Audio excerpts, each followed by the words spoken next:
Merci pour cette belle présentation et merci surtout pour l'invitation. C'est vraiment un privilège toujours de m'adresser à des gens comme vous qui ont pris de leur temps pour écouter, pour être ici et pour discuter ensemble. Mon nom est Neda Topalowski. Je suis une activiste du mouvement féministe Femen, un mouvement international de femmes, ou, si vous préférez, je suis une harpie obscène. C'est l'expression par laquelle nous qualifie Marine Le Pen en France. Voilà. Aujourd'hui, je vais vous parler de féminisme, d'activisme et de religion aussi, parce qu'aujourd'hui, c'est encore très difficile d'en parler en public. Et puis, alors pour commencer, expliquer un petit peu l'idéologie féminine. Si le féminisme est la volonté d'atteindre l'égalité des sexes, nous croyons que les institutions religieuses devraient être dénuées de tout pouvoir politique, puisqu'il n'y a pas de religion qui reconnaisse l'égalité des femmes et des hommes. Si le féminisme est cette volonté d'atteindre l'égalité des sexes, nous voulons que chaque femme soit l'unique maîtresse de son propre corps, de sa propre vie, de sa propre sexualité, comme chaque homme. Et donc, nous nous opposons à l'industrie du sexe qui réserve aux femmes un rôle de marchandise à vendre et à acheter. Et finalement, si le féminisme est cette volonté d'atteindre l'égalité des sexes, nous voulons que les corps féminins soient libres des règles injustes du patriarcat, de ses dogmes et de ses morales. Nous faisons de nos seins nos armes, des armes, un corps combattant qui devient un manifeste honnête pour la laïcité et pour la liberté des femmes, et une démocratie laïque comme système social qui garantit et protège, comme seul système social qui garantit et protège les droits humains fondamentaux de chacun. Notre technique est non violente, mais nous sommes agressives. Et on dit souvent que nous avons des poitrines nues, mais c'est pas tout à fait vrai car nous écrivons nos slogans dessus. Nous portons nos messages. Notre technique s'appelle le sextrémisme et constitue par l'action directe pacifique des femmes une moquerie des extrémismes propres au patriarcat. Nous portons nos messages donc par nos voix et sur nos corps, qui n'est plus un corps-objet soumis aux intérêts d'autrui, mais bien un corps sujet, un corps qui parle, ou mieux encore, une femme qui parle avec son corps. On nous dit souvent que c'est une technique contre-productive, mais nos corps guerriers ne sont pas seulement un moyen de livrer un message, mais le message lui-même de liberté et de souveraineté. Sur nos poitrines, nous peignons nos slogans clairs, irrévérencieux et concis, entre autres parce qu'il n'y a pas beaucoup de place. Par exemple, on dit que la charia n'est pas une constitution, je suis mon propre prophète, le pape n'est pas un politicien, Jésus dégage de nos vagins, l'avortement est sacré, etc., etc. Nous portons ces slogans et ces messages devant les plus grands patriarches du monde religieux comme le pape, le patriarche Cyril de l'Église orthodoxe et les frères musulmans, et puis les dictateurs aussi comme Poutine en Russie, Erdogan de Turquie, Rouhani d'Iran. Parce que ces personnages sacrés nous montrent clairement que l'ambition politique de la religion a si peu à voir avec la foi et la spiritualité, mais plutôt avec le pouvoir et la domination, à commencer par celle des hommes sur les femmes. Nous avons mené des campagnes comme Topless Jihad pour les droits des femmes sous gouverne islamique ou In Gay We Trust pour les droits LGBT au Maroc, entre autres. Et on nous dit pour ces actions-là si souvent qu'on offense les croyants. Mais les morales religieuses et les théocraties sont également très offensantes à nos yeux de femmes féministes, et plus encore, elles sont dangereuses pour tous, car elles menacent les droits humains et la démocratie. Et c'est ça la nature de la démocratie. Nous sommes libres d'offenser et d'être offensés. Aucune idée n'est sacrée, mais les droits humains, si. Pour ça, une partie de la gauche nous appelle islamophobes, bien sûr aussi des féministes blanches, racistes, impérialistes, colonialistes qui ne devraient pas se prononcer sur la façon dont vivent les femmes dans les autres pays, parce que le sexisme fait partie des cultures et des traditions. Comme si les droits humains n'étaient plus universels, mais s'arrêtaient aux frontières. Nos détracteurs n'attaquent pas nos arguments, mais plutôt nos identités. Donc, en tant que Canadienne athée, je n'aurais pas le droit de me prononcer sur la religion d'autrui. Et ce sont ces mêmes vieux arguments religieux qui refont surface, qui protégeaient autrefois le christianisme dans les pays chrétiens, qui protègent aujourd'hui l'islam dans les pays laïcs. Et j'ai rapidement compris qu'au Canada, la religion est beaucoup plus sacrée que ce que je pensais. Alors que pour l'extrême droite, nous sommes des sorcières, des putains, des harpies obscènes, l'extrême gauche nous qualifie à tort toute critique religieuse de raciste, amalgamant la critique de l'islam, donc d'une doctrine religieuse, à la discrimination des musulmans, des personnes croyantes, incapables de faire la différence entre les personnes et les idées. Alors, nous, humanistes, féministes, laïcs, faisons cette différence pour eux. Ce ne sont pas les idées qui ont des droits, mais bien les personnes. Et ce sont les attaques contre les musulmans qui doivent cesser, et non pas celles contre l'islam.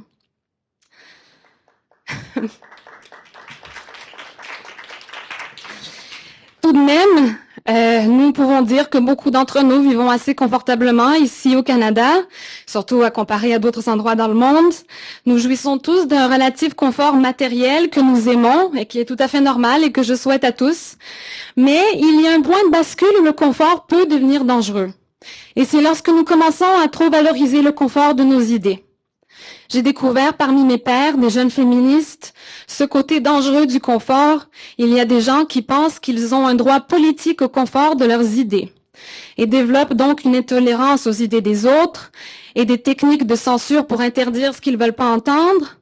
Et ils nous montrent qu'ils sont prêts à sacrifier la liberté d'expression et faire l'apologie de ces techniques totalitaires simplement pour protéger un narratif, leur narratif selon lequel le sexisme serait justifié par la culture.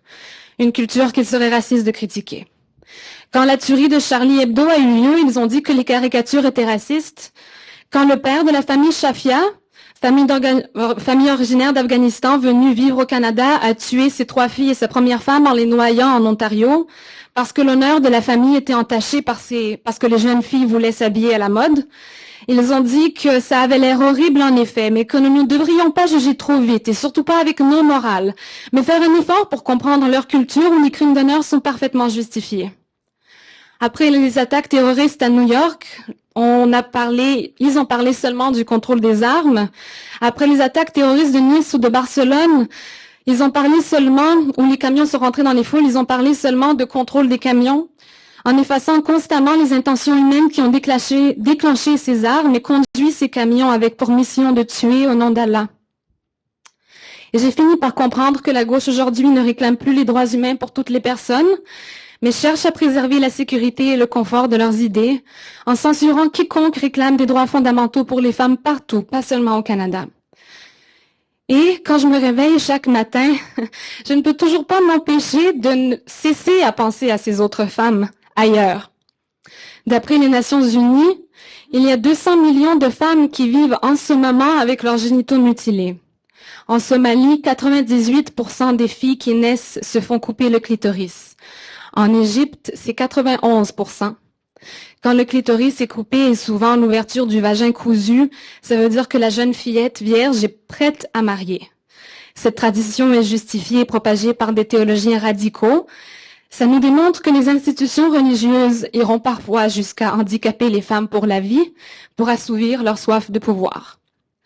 Ici, en parlant de la mutilation génitale, Trudeau a modifié un guide dernièrement destiné aux nouveaux arrivants qui disait que la mutilation génitale était barbare et puis il a décidé d'enlever cette partie-là car c'était vraiment offensant d'utiliser l'adjectif barbare. J'en déduis que Trudeau veut préserver les mœurs de ceux qui coupent le clitoris de leur fillette. Et je me dis que c'est peut-être bel et bien ce qui représente le Canada aujourd'hui, dans notre guide de citoyenneté, la pudeur à l'égard du droit des femmes, la honte d'affirmer nos positions.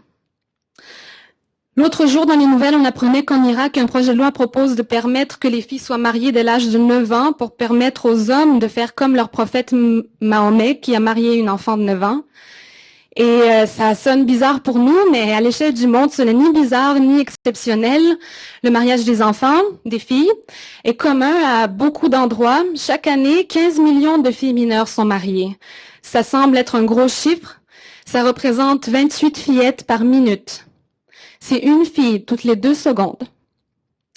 Combien de temps pouvons-nous rester confortables devant ces faits? je ne peux pas.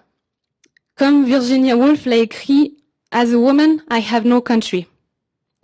En tant que femme, nous sommes si souvent déclarées coupables dans ce monde, coupables de provoquer le désir, coupables de nos apparences, coupables simplement d'être femme ou d'avoir une opinion, coupables de la violence perpétrée contre nous, évidemment. Femmes, tant qu'à être coupables, soyons coupables de blasphème, soyons coupables de moquer leurs règles ridicules pour nous, soyons coupables d'être libres. Comment peut-on dire que les cultures sont égales si certaines traitent les femmes comme du bétail? Si les traditions et les cultures sont injustes, changeons-les. Qu'en est-il ici? Chez nous, nous laissons la religion infiltrer la politique également. C'était particulièrement évident durant la gouverne de Stephen Harper et de son gouvernement conservateur. Lui et son parti sont de pieux évangélistes chrétiens. Et le premier ordre du jour, quand elles sont arrivées au pouvoir, avant d'attaquer la science, l'environnement et la liberté de presse à cause de leur confession, ils se sont employés à supprimer plusieurs ressources pour les femmes et le droit à l'avortement, avec succès, particulièrement dans les maritimes. Trudeau, pour sa part, a un très beau discours, mais son parti vient aussi d'interdire le blasphème, comme au Moyen-Âge, sauf que seulement à l'égard de l'islam. Ils ont criminalisé l'islamophobie, sans définir ce terme, en oubliant que la phobie de l'islam n'est pas la phobie des musulmans et que le Code criminel canadien criminalise déjà les crimineux et la discrimination. Cette loi vise clairement à criminaliser la critique de l'islam et enfreint le principe de démocratie. Nous sommes libres de croire et de ne pas croire et nous devrions être tous égaux devant la loi. Et le rôle d'un gouvernement est justement de protéger les gens et non les religions. L'islamophobie, c'est à la mode. Qu'est-ce que ça veut dire? C'est une phobie de l'islam et non des musulmans, comme je l'ai dit, mais c'est un terme qui porte volontairement à confusion parce que les médias et les institutions utilisent souvent ce terme pour parler de la discrimination à l'égard des croyants, alors que la phobie de l'islam, c'est la phobie de certaines idées. Mais c'est l'extrême droite qui gagne de notre pudeur quant à la critique de l'islam. Elle est en pleine croissance, comme nous le savons, avec les Trump et les Le Pen partout dans le monde de leurs discours anti-immigrants. Et j'ai peur que si nous ne critiquons pas l'islam pour des raisons féministes et humanistes, nous laissons seule la droite critiquer l'islam pour des raisons nationalistes et racistes. Des crimes haineux sont commis tous les jours, mais interdire une critique saine de la religion est bien la cause de ces crimes et non une solution. Si la gauche n'avait pas si peur d'exprimer ses valeurs, peut-être que les nouveaux suprémacistes blancs auraient trouvé dans la condamnation ouverte des morales religieuses une alternative à la violence et à la discrimination. Les xénophobes essayent de nous convaincre que la haine arrive de l'étranger, mais ils sont la preuve vivante aussi qu'ils prennent la forme chez nous, que la haine prend la forme chez nous. D'où que nous venions dans le monde, nous pouvons être féministes, canadiens ou syriens, et nous pouvons aussi être fascistes, syriens ou canadiens.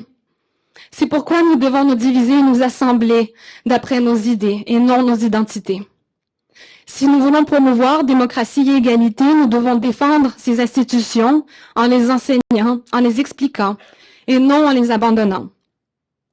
Contrairement au totalitarisme, la démocratie ne s'apprend ni ne se comprend pas par des mantras simples, faciles et déjà faits, et c'est bien là sa beauté.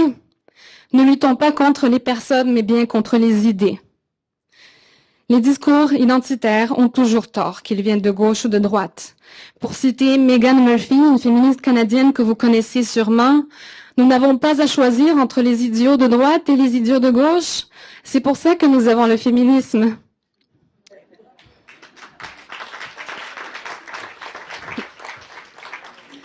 Et voilà où nous sommes aujourd'hui, coincés. Féministes, humanistes, laïques, coincés entre deux idéologies folles, de gauche et de droite, qui font les mêmes raccourcis intellectuels. Et il faut comprendre que nous constituons ici, dans cette pièce, aujourd'hui, à ce moment de l'histoire, le moyen de leur échapper. Nous avons, dans la Révolution des femmes, pour citer mon amie Ina Shevchenko, leader du mouvement, la révolution des femmes la plus longue de toutes les révolutions. Nous tenons dans cette révolution une position difficile aujourd'hui, mais qui est déterminante. Poursuivons cette révolution des femmes, exerçons notre liberté, parlons des valeurs qui comptent pour nous. C'est ce que Femen tente de faire. À chaque action politique que nous menons, que ce soit devant le clergé canadien à Ottawa, le clergé chrétien, Marine Le Pen ou Vladimir Poutine, nous ne pouvons pas oublier que de leur côté, pour les arguments qu'ils ont, ils ont l'histoire, la culture et la tradition. Et nous, de notre côté, activistes, nous avons seulement quelques secondes pour cet appel viscéral à la liberté et à l'égalité. Parce que c'est bien ça le sextrémisme, un acte de libération hautement symbolique et politique qui est presque immédiatement réprimé et pour lequel nous sommes toujours chargés d'un crime et la plupart du temps c'est un crime de nature sexuelle. Partout où nous exerçons nos activités, les poursuites s'accumulent. Et oui, elles sont souvent de nature sexuelle. Ici, par exemple, pour avoir manifesté contre la prostitution durant le Grand Prix de Formule 1, j'ai été accusée d'exhibitionnisme, c'est-à-dire l'exhibition d'organes génitaux, alors que les seins ne le sont pourtant pas, au sens de la loi canadienne. J'ai été poursuivie pour action indécente. La police a affirmé que je m'étais masturbée devant des enfants pour avoir enroulé mes pieds autour d'un poteau. Ils ont écrit sur le rapport, elle a collé sa vulve sur le poteau, ce qui illustre la perversité de leur vision beaucoup plus que celle d'un geste anodin. Et la couronne a finalement tenté de criminaliser carrément ma liberté d'expression en me poursuivant pour trouble de la paix, pour des actions non violentes. En fait, qui était violente uniquement envers moi, à cause des agents de sécurité. Je crois que si quelque chose trouble la paix, c'est bien la violence et non pas des actions féministes qui ne troublent que les idées sexistes. Et dans ma cellule, je réfléchissais au fait que c'était beaucoup plus facile d'enfermer une activiste comme moi que des pimps et des proxénètes. Car c'est toujours très difficile de prouver qu'un pimp est un pimp, même si tout le monde le sait. La juge a fini par être d'accord avec moi, pas sur l'abolition de la prostitution, mais sur le fait que j'avais le droit d'exprimer mon opinion sur mes seins. Et ça crée un précédent juridique au Canada. Il y a tellement... Merci.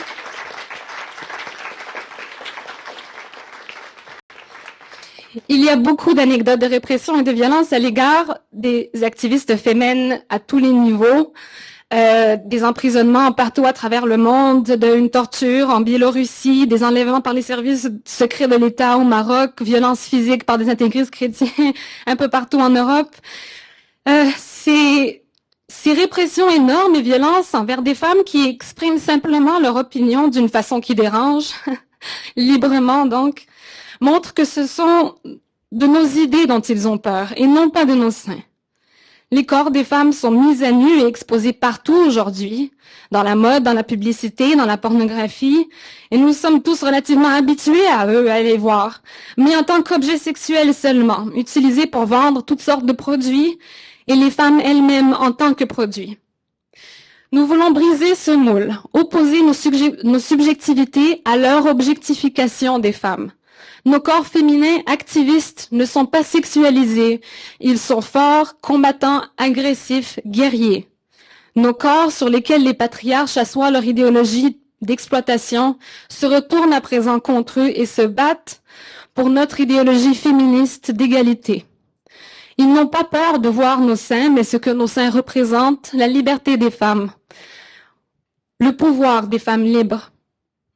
C'est par ce corps féminin par lequel nous sommes d'habitude soumises, recouvertes, cachées par trop de vêtements ou déshabillées complètement, battues, agressées, violées, mises enceintes, obligées d'être mères. C'est ce corps auquel on lance de l'acide, des pierres, c'est ce corps duquel on fait le commerce. Et voilà notre message féminin peut-être le plus essentiel. Nos corps féminins sont le lieu même de notre oppression. Ils doivent donc être le lieu de notre libération.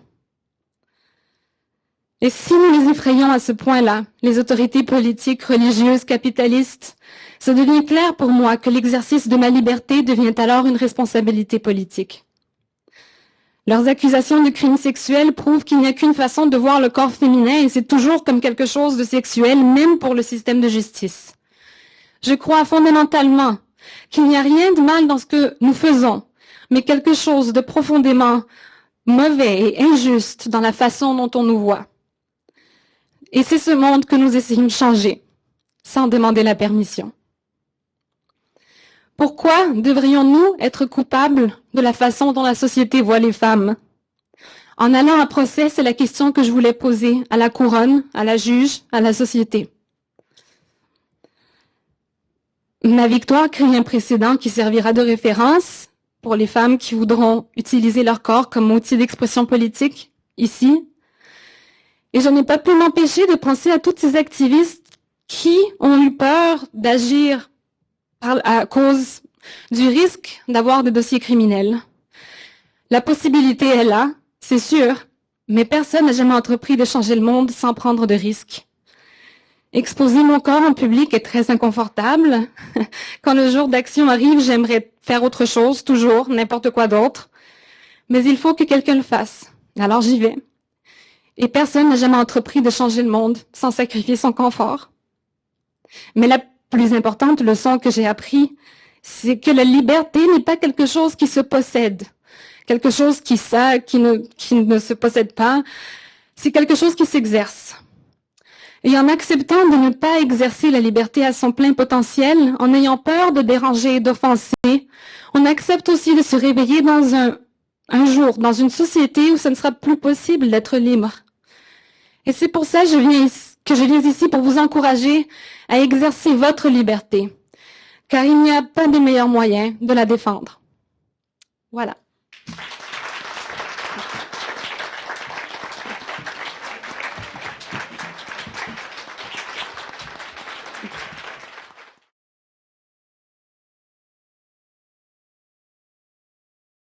Nous allons partager ce moment avec beaucoup, beaucoup de monde et je suis persuadée que tu vas même dépasser les frontières du Québec. Alors, ma question est, qu'est-ce qui vous a amené, en fait, à devenir féminin? Comment vous êtes devenue féminin? Parce qu'il faut beaucoup, beaucoup, beaucoup de courage et aussi, il faut être peut-être, je vais le dire, même si c'est un petit peu sexiste. Vous êtes très mignonne, vous êtes très jolie, et surtout vous êtes très courageuse. Dans le monde actuel, où la religion prend de plus en plus de place, se servir de son corps pour transmettre un message, il faut avoir du courage. Qu'est-ce qui vous a poussé? Comment vous en êtes arrivé là? Merci. Tout d'abord, merci beaucoup pour tous les compliments. Je tiens aussi à dire que j'admire énormément ce que vous faites ici à PDF. Vraiment, vous faites beaucoup de travail très, très important. Pour répondre à cette question, c'est une excellente question. Quand j'ai vu pour la première fois des filles manifester de cette façon-là, ça combinait une espèce d'alliance. C'était le moyen de jouer et de déjouer les codes sociaux, de jouer avec la façon dont les gens voient les femmes et perçoivent la réalité, et de déjouer, de proposer une autre façon de voir les femmes et la réalité de façon très, très courte et simple et surtout non violente. Je crois énormément dans le pouvoir des actions non violentes politiques parce que la violence sert toujours l'ennemi, c'est un cercle vicieux infernal et puis ça ne rend pas meilleur que les autres. Et aussi parce qu'on a confiance dans nos arguments, alors je pense qu'on n'a pas besoin de censurer et de violenter les autres.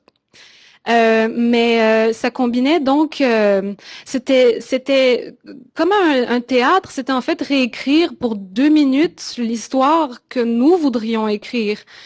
On créait des mises en scène et puis cette action sextrémiste, celle de manifester avec un slogan sur nos poitrines, c'est aussi une façon qu'on approche des politiciens qui sont très très bien gardés comme Poutine par exemple.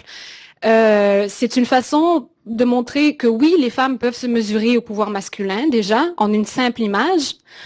Et puis aussi que c'est le 99% qui peut aller jusqu'au 1% pour leur demander d'être responsables de leurs actions et montrer au monde entier qu'ils sont pas inatteignables, qu'ils sont pas inaccessibles, qu'on vit dans le même monde qu'eux, que leurs lois et leurs décisions se répercutent directement sur nos vies.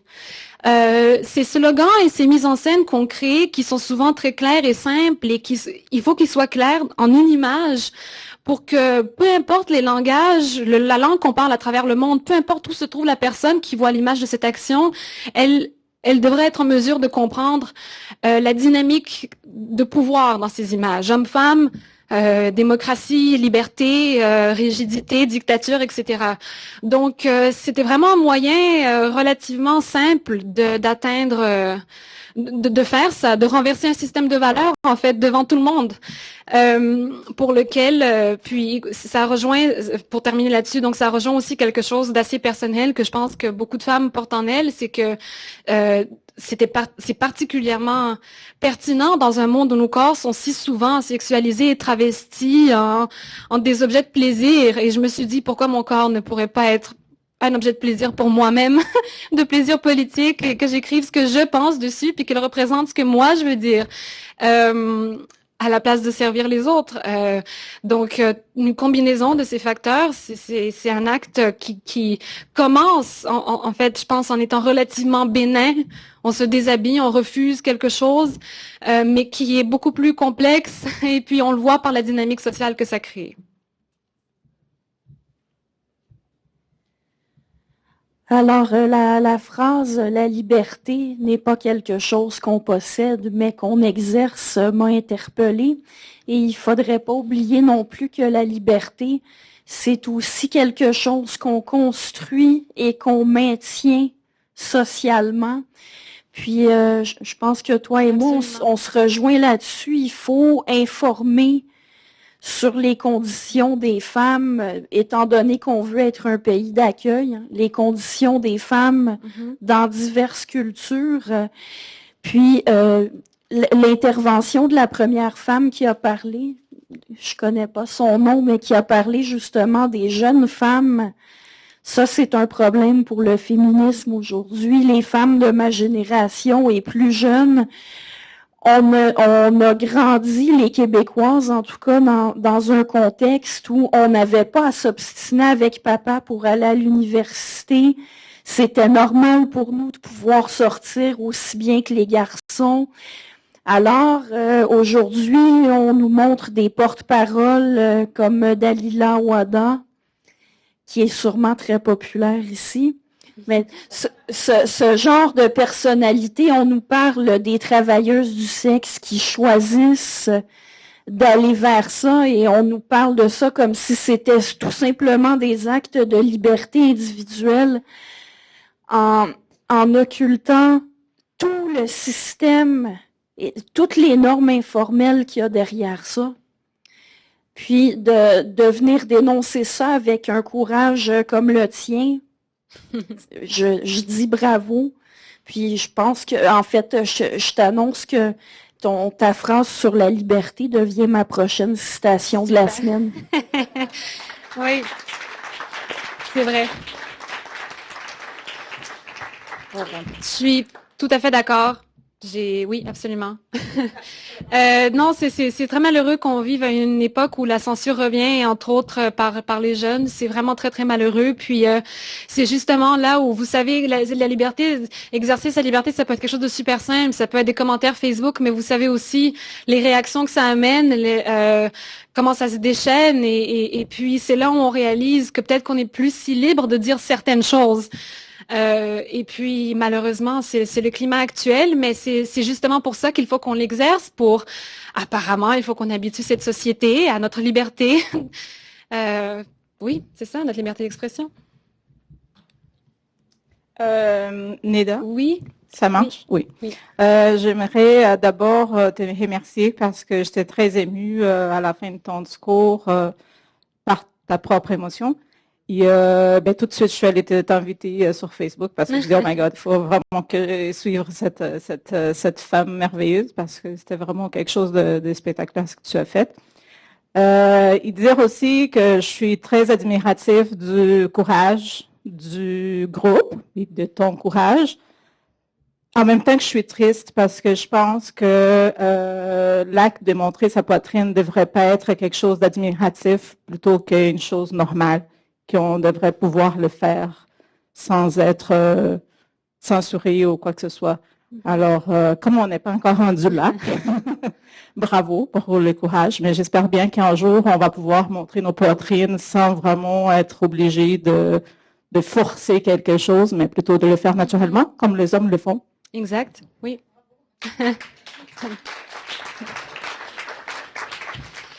Pour ajouter un tout petit commentaire, parce qu'on parle de cette question du courage, je veux aussi dire que les actions féminines qu'on mène, le fait qu'une femme sorte topless pour dire quelque chose dans l'espace public qui n'est pas prévu à cet effet, ils ont choisi des rituels du patriarcat pour comme venir les détourner de leur mission pour parler de nos intérêts féministes, comme par exemple durant le festival du Grand Prix pour parler de l'exploitation sexuelle. Mais ce mode d'action permet en fait d'exposer ce que les gens pensent de la liberté des femmes sans censure en fait, parce que les gens sont comme touchés par ces actions au-delà de la raison, d'abord très émotivement, puis on dirait que les gens réagissent beaucoup émotivement d'abord, et puis ensuite plus tard, la poussière retombe, puis on va aller dans les arguments de pourquoi il faudrait pas, mais en parlant de sexisme et en parlant de censure, il n'y a pas de meilleur moyen. C'est comme une façon d'aller comme exacerber ce qui est caché. Et puis, je dis souvent quand j'ai manifesté, c'était une auto de Formule 1 qui était exposée, puis je suis montée dessus, là, en fait, pour dire l'esclavage n'est pas un choix, mais Montréal n'est pas un bordel. Mais le gars qui s'occupait de l'auto à ce moment-là a comme réagi très très vite sous le coup de l'impulsion à dire, là, le char vaut bien plus cher que la fille. Et oui, et parce qu'on appelle les médias, donc ça a été filmé par caméra, et puis les gens ont beaucoup réagi à ça, ce qui est normal. Mais pour moi, c'est aussi l'avantage de ce mode d'action, c'est que j'aurais pu écrire d'innombrables blogs sur la façon dont certains hommes voient les femmes. Il n'y a rien de mieux que de faire qu'un homme le dise honnêtement, dans un moment où il oublie qu'il faut pas. C'est comme révéler le monde dans sa vraie nature avant qu'on puisse réfléchir de camoufler les choses. Donc, je pense que le courage est peu... en fait, il y a tellement de répercussions à tellement de niveaux que finalement, c'est une fois qu'on voit ce que ça fait, c'est difficile d'arrêter. Et puis, on nous dit souvent, mettons, sur la question de la prostitution, que oui, c'est la liberté et le choix des femmes, même si celles qui le choisissent sont en grande minorité. Mais en même temps, en rentrant à la maison, après, on avait des courriels de femmes qui étaient dans l'industrie du sexe et qui nous disaient c'est la première fois qu'on parle de nous durant cette période-là qui est la plus occupée de l'année pour nous. C'est la première fois que quelqu'un a parlé de nous, et puis ces choses-là que les médias sont pas là pour voir, en fait, sont pour moi l'inspiration. C'est ces femmes-là, en fait, qui pour moi sont courageuses tous les jours à faire des choses extrêmement difficiles, comme les femmes partout dans le monde qui jouissent de beaucoup moins de liberté, qui doivent dealer avec. Ça, c'est le véritable courage. Bon, je voulais dire encore félicitations pour ton courage. Et puis, oh, excuse-moi, c'est toujours la même chose. Je t'ai Rio, puis je te félicite encore pour ton courage. Et puis, j'étais vraiment émue. Merci. Émue par ton témoignage. Tu as répondu un petit peu à ma question parce que je voulais te demander si tu avais constaté qu'avec les actions dans le mouvement PIMUN, tu as pu constater un changement de mentalité, si ça peut servir à changer les mentalités, à faire avancer la cause de la femme, parce que ce sont quand même des actions très importantes, frappent beaucoup à l'imaginaire. Puis je pense que oui, il y a des personnes peut-être là, qui ont pu se poser certaines questions qui ne se seraient pas posées si tu avais peut-être la démonstration. Puis suite à ça aussi, parce que je sais que c'est très violent, se faire arrêter. Moi, j'ai vu le documentaire sur les FEMIN, et puis c'est vraiment de l'auto-suicide à quelque part, parce que oui, ça peut être dangereux, surtout... moi, j'ai vu des filles en Russie où ça a commencé en Ukraine, si j'ai bien compris. Puis je veux savoir si parfois tu as des périodes de découragement. En fait, les victoires sont comme elles se mesurent plus à travers le temps.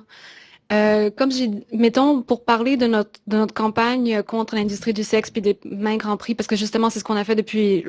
Là, on a manifesté pour beaucoup de choses au Canada, mais l'industrie du sexe, ça fait partie. On a fait ça vraiment régulièrement et à long terme.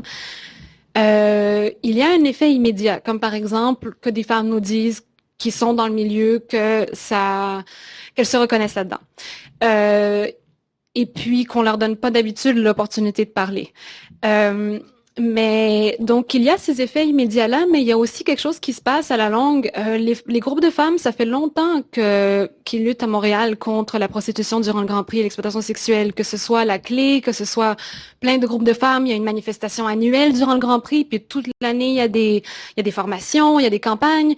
Quand on a fait cette action-là, Femen, en 2015, c'était la première fois, je pense, d'après les commentaires que moi j'ai reçus, puis d'après ce que j'ai vu, que cette situation-là de la prostitution s'est retrouvée en première page des journaux, puis pendant toute une fin de semaine, dans toutes les nouvelles, c'est devenu le sujet d'actualité. Ça n'a jamais été un sujet d'actualité. Ça a été une priorité pour les féministes, mais on est toujours en minorité. Les médias couvrent le Grand Prix, couvrent les stars, couvrent le milieu jet set, couvrent la course, ne couvrent pas la situation humaniste qui se passe derrière. Le désastre humaniste, en fait. Et puis, pour la première fois, c'était comme propulsé en avant de la scène et c'était nouveau. Et suite à ça, l'année d'après, il y a eu la campagne Acheter du sexe n'est pas un sport, qui était quand même une des premières campagnes financées par le gouvernement, qui prenait clairement position contre la prostitution. C'était financé par Québec. Alors que les institutions féministes ont de plus en plus tendance à justement aller dans le sexe est un métier comme un autre. Le gouvernement donc prenait position que acheter du sexe n'était pas un sport et puis ça a comme depuis j'ai vu en fait un changement dans la couverture journalistique du Grand Prix depuis.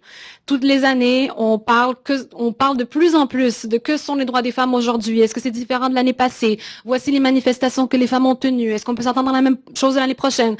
Ça a jamais fait partie de l'actualité du Grand Prix, les droits des femmes et la prostitution. Au contraire, ça fait partie des acquis. Mais oui, je pense que puis finalement, donc j'ai gagné ce procès-là quand même 2 ans plus tard pour ces manifestations-là, ce qui est quand même beaucoup de temps. Et puis ça aussi, ça crée un précédent. Et pour toutes celles qui nous démonisent parce qu'elles n'aiment pas notre opinion, ça reste que légalement, on peut accepter que les gens prononcent des opinions en public, même si on n'est pas d'accord.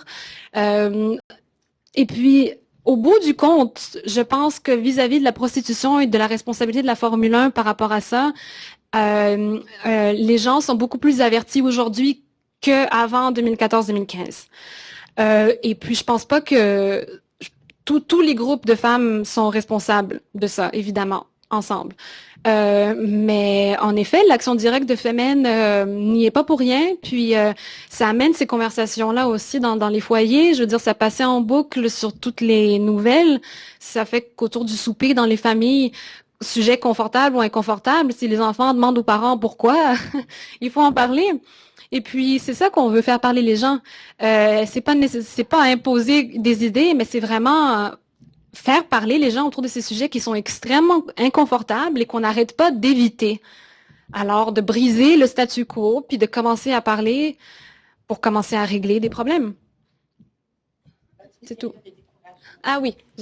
Oui, c'est sûr que oui. C'est sûr que oui. Puis, comme pour tout le monde, après ça, j'ai des périodes d'encouragement. C'est sûr, on n'est pas des machines. Vous êtes féministe, laïque, humaniste, vous le savez. On a tous des périodes où on voit tout noir, puis des périodes où on se dit que c'est maintenant ou jamais qu'on a l'opportunité de convaincre les autres. Oui, c'est sûr.